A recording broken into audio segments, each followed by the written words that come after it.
സംസ്ഥാന ബജറ്റിൽ contract carriage വാഹനങ്ങളുടെ നികുതി നിരക്ക് ഏകീകരിച്ചതിൽ അതൃപ്തിയുമായി ടൂറിസ്റ്റ് ബസ് ഉടമകൾ. നികുതി നിരക്ക് ഏകീകരിച്ചപ്പോൾ സാധാ സീറ്റുള്ള ടൂറിസ്റ്റ് ബസ്സുകളുടെ നികുതി വർദ്ധിച്ചതാണ് പ്രതിഷേധത്തിന് കാരണം. ആഡംബര ബസ് മുതലാളിമാരെ സഹായിക്കുന്ന നടപടിയെന്നാണ് ബസ് ഉടമകളുടെ ആരോപണം. സാധാ seat, push back seat, sleeper എന്നിങ്ങനെ 3 തരം സീറ്റുകൾക്കും വ്യത്യസ്ത നികുതിയാണ് 3 മാസം കൂടുമ്പോൾ ഈടാക്കിയിരുന്നത്.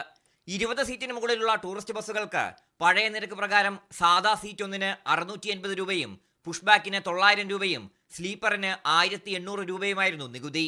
ഏകീകരിച്ചപ്പോൾ എല്ലാ സീറ്റിനും 900 രൂപയായി. സംസ്ഥാനത്തോടുന്ന കോൺട്രാക്ട് കാരേജ് ബസ്സുകളിൽ 70% സാധാ സീറ്റുള്ള ബസ്സുകളാണ്. ഇതോടെ ഏകീകരണം ഇവർക്ക് തിരിച്ചടിയായി. ഉദാഹരണത്തിന് 49 സീറ്റുള്ള സാധാ ബസ്സിന് പഴയ നിരക്ക് പ്രകാരം ത്രൈമാസ നികുതി 33,320 രൂപയായിരുന്നത് ഏകീകരണം വന്നപ്പോൾ 44,100 രൂപയായി. 10,780 രൂപ കൂടി. 30 സീറ്റുള്ള സ്ലീപ്പർ ബസ്സിന് പഴയ നിരക്കിൽ നികുതി 54,000 രൂപയും ഏകീകരണം വരുമ്പോൾ 27,000 രൂപയും അടച്ചാൽ മതി. ബഹുമാനപ്പെട്ട ധനകാര്യ മിനിസ്റ്റർ കണ്ട് ഈ രീതിയിൽ ഒരു ഏകീകരണം വന്നാൽ ഞങ്ങളുടെ മേഖലയ്ക്ക് വരുന്ന ബുദ്ധിമുട്ടുകളെ കുറിച്ച് മിനിസ്റ്ററുടെ മുന്നിൽ ധരിപ്പിച്ചിട്ടുണ്ട്. പുനഃപരിശോധന വരും എന്നാണ് ഞങ്ങളുടെ പ്രതീക്ഷ.